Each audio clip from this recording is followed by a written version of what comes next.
नमस्कार दोस्तों, मैं एस्ट्रोलॉजर सचिन स्वागत और अभिनंदन करता हूं अपने सभी प्रिय दर्शकों का। जब भी व्यक्ति तरक्की करता है अपने जीवन में, तो उस व्यक्ति के संबंध बहुत अच्छे होते हैं लोगों से। अब संबंध घर पे अपने जो रिश्ते हैं वो अच्छे होते हैं। पत्नी से रिश्ता अच्छा, पति से अच्छा, बच्चों से अच्छा, माता से अच्छा, भाइयों से अच्छा, बहन से अच्छा, पिता से अच्छा, ऑफिस में अपने बॉस से अच्छा, साथ काम करने वाले लोगों से अच्छा, पास पड़ोस से अच्छा, अजनबियों से भी अच्छा रिश्ता। जब तक व्यक्ति का रिश्ता अच्छा ना हो, बातचीत करने का तरीका अच्छा ना हो, तो व्यक्ति तरक्की नहीं कर सकता, क्योंकि बुरा बोलने वाले व्यक्ति से कोई भी दोस्ती नहीं करता है।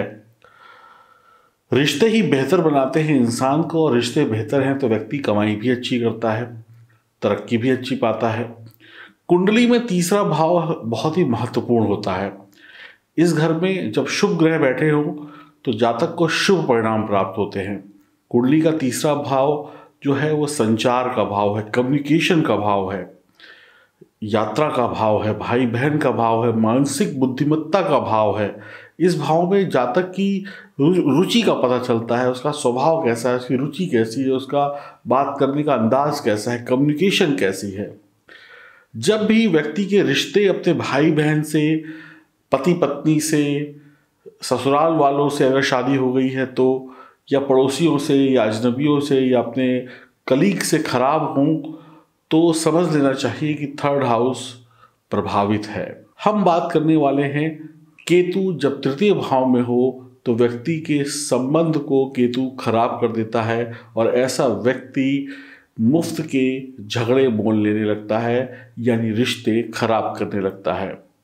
आपको ये वीडियो अच्छा लगे तो चैनल को सब्सक्राइब कर लें, बेल आइकन के बटन को दबाएं, फेसबुक और इंस्टाग्राम पर भी हमें फॉलो करें, और कोई समस्या है तो संपर्क करें। ससुराल से ऐसे व्यक्ति की नहीं बनती है, सेहत खराब होती है, तरक्की होते होते रुक जाती है, और ऐसा व्यक्ति परेशान हो जाता है। तीसरा घर बुध व मंगल से प्रभावित होता है। बुध बहन है, मंगल भाई है। खराब केतु की निशानी होगी। जब भी जन्म कुंडली में केतु तृतीय भाव में हो तो अगर खराब होगा तो निशानी होगी कि भाई बहन से रिश्ते अच्छे नहीं होंगे। और एक चीज़ और भी ध्यान रखिएगा, आपकी जन्म कुंडली में किसी भी भाव में मंगल या बुध बैठे हों तो वो भी खराब स्थिति में होंगे, तो इसका मतलब होगा कि केतु के रिजल्ट अच्छे नहीं मिलेंगे और रिश्ते में भी परेशानियां होंगी। मंगल बुध जब जन्म कुंडली में खराब हो तो केतु के अशुभ प्रभाव ही व्यक्ति को प्राप्त होते हैं। तृतीय भाव में केतु नीच ग्रह जैसा प्रभाव देता है। ऐसे में व्यक्ति अपने भाइयों से परेशानी पैदा होती है, भाइयों से हमेशा एक दूसरे की शिकायत करते रहेंगे, अपने भाई का भला या बुरा कुछ नहीं सोचेंगे, बस उससे झगड़ते रहेंगे। और आपके भाई या बहन आपका भला भी कर दे, आपके हित में भी काम कर दे, फिर भी आप उनसे शिकायत ही करते रहेंगे।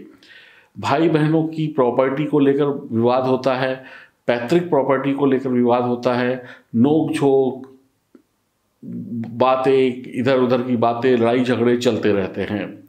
ऐसा व्यक्ति चाहेगा कि सामने वाला इंसान अपने काम धाम छोड़कर बस उसी के पीछे घूमे। जिसका भी केतु तृतीय भाव में होगा तो ऐसा व्यक्ति चाहेगा कि उसके परिवार के लोग, उसके साथ के लोग बस उसी के आगे पीछे घूमें, अपने काम छोड़कर उसको ही सबसे ज़्यादा महत्व दें और बाकी चीज़ों को छोड़ दें। तो ऐसा तो संभव नहीं है। जब ऐसा नहीं होगा तो वाद विवाद की स्थिति पैदा होगी और रिश्तों में दूरियां बनने लगेंगी, क्योंकि कोई भी व्यक्ति किसी के आगे पीछे तब तक नहीं घूमता है जब तक उसका कोई मतलब ना हो, और मतलब पूरा हो जाने के बाद हर व्यक्ति साइड हो जाता है। और कोई ज़रूरी नहीं है कि हर व्यक्ति आपके पीछे घूमे ही, लेकिन आपका स्वभाव ऐसा होगा कि सब मेरे आसपास रहें और मुझे पूछें, ये कहें वो कहें, ऐसा करो वैसा करो। जब ऐसा नहीं होता है तो ऐसा व्यक्ति लड़ाई लड़ता है, यानी कि उल्टा सीधा बोलेगा तो लड़ाई हो ही जाएगी। ये भी स्वाभाविक है कि जब केतु तृतीय भाव में होंगे तो राहु नवम भाव में होंगे। तृतीय भाव में केतु रिस्क नहीं लेने देता है। ऐसा व्यक्ति हर काम को सोचेगा, एक नहीं 10 बार सोचेगा, मीन मेख निकालेगा और इतना सोचेगा कि काम ही खत्म हो जाएगा, यानी गाड़ी छूट जाएगी और कुछ भी हाथ नहीं आएगा। बस सोचते सोचते सोचते वक्त और काम दोनों हाथ से निकल जाएगा। ऐसा व्यक्ति मुकदमेबाजी में, लड़ाई झगड़ों में अपनी धन हानि कराता है। ऐसा व्यक्ति अपने मन की बात किसी को बता नहीं पाता और मन ही मन में दुखी रहता है। ये खुद की तरक्की तो करते नहीं हैं और ये चाहते हैं कि कोई इन्हें गॉड फादर मिल जाए। ये खुद अपने आप मेहनत करके तरक्की नहीं करना चाहेंगे। इनको लगता है कि कोई आए, इनका हाथ पकड़े और इन्हें सिंहासन पर बैठा दे, बोले लो सब कुछ तुम्हारा है। ये खुद से तरक्की करना नहीं चाहते हैं। ये चाहते हैं कि इन्हें सब कुछ भगवान की दया से फ्री में मिल जाए और ये बस ऐश करें। अगर इनको कोई गॉड फादर ना मिले तो ऐसे लोग जहाँ हैं वहीं पर रह जाते हैं। मतलब कोई ना कोई काम तो करते ही हैं, बस उसी काम को करते रहते हैं, कोल्हू की बैल की तरीके से चलते रहते हैं और किस्मत को रोते रहते हैं। बस किस्मत को यही कहेंगे कि उसने तरक्की करी, उसके बाप दादा ने कमाया था, उसने तरक्की करी तो उसको वो मिल गया तो ऐसा हो गया, उसने तरक्की करी तो उसने पैसा दे दिया तो इसलिए उसने कर दिया, मुझे क्या मिला, मैं तो बस अपनी मेहनत से कर रहा हूँ। यानी अपनी किस्मत को रोते रहेंगे, अपने रिश्तों को रोते रहेंगे और दूसरे को देख देख कर जलते रहेंगे। तो ऐसे व्यक्ति चाहते हैं कि इन्हें बैठे बिठाए सब मिल जाए, इनके माँ बाप ने जो मेहनत करी है बस वो इनको सब कुछ सौंप दें और ये राज करें। ऐसा इनका दिमाग चलता है और ऐसा नहीं होने पर ये अपनी किस्मत को रोते हैं और उसी काम में लगे रहते हैं जिस काम को कुछ साल पहले शुरू किया होता है। एक ही काम में टिके रहेंगे, ज़रूरतें बढ़ेंगी, खर्चे बढ़ेंगे, लेकिन आमदनी नहीं बढ़ेगी। बस जो थोड़ा बहुत बढ़ता है उसी हिसाब से चलते रहेंगे और शादीशुदा ज़िंदगी तबाह रहती है, क्योंकि जब आप एक ही चीज़ में लगे रहते हैं, कुछ आगे बढ़ोतरी नहीं होती तो परिवार में तनाव होता है। लेकिन ऐसा व्यक्ति अगर अपने मंगल को सही कर ले तो अचानक से धनवान बन जाता है। खतरों को झेलने की ताकत आ जाती है, खतरे लेने की ताकत आ जाती है। मंगल अच्छा हो तो समझदारी दिखाए अगर ऐसा इंसान, तो उसकी गाड़ी बहुत तेज़ी से पार हो सकती है और अच्छा रिजल्ट मिल सकता है। लेकिन ऐसा इंसान जब मंगल बली हो जाता है तो जल्दी जल्दी में फैसले लेता है, इतना ज़्यादा गलत जगह पे इन्वेस्ट कर देगा, इतना ज़्यादा उतावला हो जाएगा, इतना ज़्यादा रिस्क लेने लगेगा कि अपनी कमाई हुई चीज़ों को भी खत्म कर बैठता है। यानी धैर्य नहीं रखता है। पैसा डूब जाता है अगर धैर्य नहीं रखता है ऐसा इंसान। तो अगर मंगल अच्छा हो गया और इसने धैर्य नहीं रखा तो खूब कमा कर भी ज़ीरो हो जाता है। कमर में दर्द होता है, सर्वाइकल पेन हो सकती है, गले कंधे में दर्द हो सकती है, स्किन से रिलेटेड प्रॉब्लम हो सकती है, कीड़ मुहासे जो झाइयाँ वगैरह चेहरे पर होती हैं वो हो सकती है।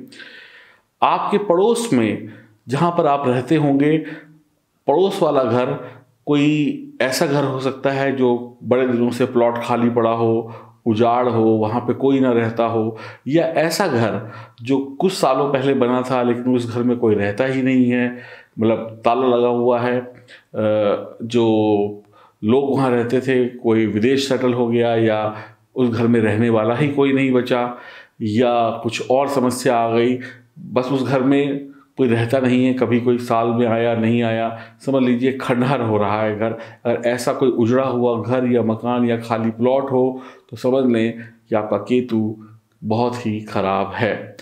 ऐसा व्यक्ति कभी भी किसी को ना नहीं कहेगा। जिसका भी केतु तीसरे भाव में होगा वो हर काम के लिए हाँ कहेगा, हर काम की हामी भर देगा, हर काम की गारंटी ले लेगा, हर व्यक्ति की हाँ में हाँ मिलाएगा, और जब वो ये काम पूरे नहीं कर पाएगा तो सामने वाले से उसके रिश्ते खराब होंगे। दक्षिणमुखी घर में ऐसे व्यक्तियों को बिल्कुल नहीं रहना चाहिए। कान, कमर, रीढ़ की हड्डी में दर्द बहुत बढ़ सकता है। जल्दबाजी में फैसला लेने से आपको सिर्फ पछतावा होगा, धैर्य साधना होगा। मन की बात मन में मत रखिए, सामने वाले को कह दीजिए। आमतौर पर यात्रा करने वाली नौकरियां ऐसे इंसान करते हैं जिसमें बहुत भाग दौड़ होती है। गर्भपात का महिलाओं को खतरा हो सकता है। टोका टाकी की हर काम में आदत हो सकती है ऐसे इंसान की। अब उपाय जान लेते हैं किस तरीके से खराब केतु को सही किया जा सकता है। माथे पर केसर का टीका लगाया जा सकता है। चने की दाल केसर को बहते हुए पानी में बहाया जा सकता है। सोने की बाली कानों में पहनी जा सकती है, या 4 ग्राम सोने का टुकड़ा आप गले में भी पहन सकते हैं, लेकिन कान में जो सोने की सिंपल प्लेन बालियां पहनेंगे ये 24 कैरेट गोल्ड की होनी चाहिए, कोई डिज़ाइन नहीं होना चाहिए। नतनिया बोलते हैं इसको, आप पहन सकते हैं। तो आप समझ गए होंगे कि तृतीय हाउस का केतु किस प्रकार से आपके जीवन में परेशानियां दे सकता है। तो आप बृहस्पति को मजबूत करिए, अपनी बहन बेटियों से अच्छे रिश्ते रखिए, अपने समाज में अच्छे रिश्ते रखिए, तो आपको केतु परेशान नहीं करेंगे। और जब भी ऐसी कोई परेशानी आए तो संभल जाइए। बाकी सही और सटीक उपाय जानने के लिए आप दिए गए नंबरों पर संपर्क कर सकते हैं। ईश्वर आपका भला करे। और आप लोग चैनल को सब्सक्राइब करें, फेसबुक और इंस्टाग्राम पर भी हमें ज़रूर फॉलो करें। हरि ओम, नमस्कार।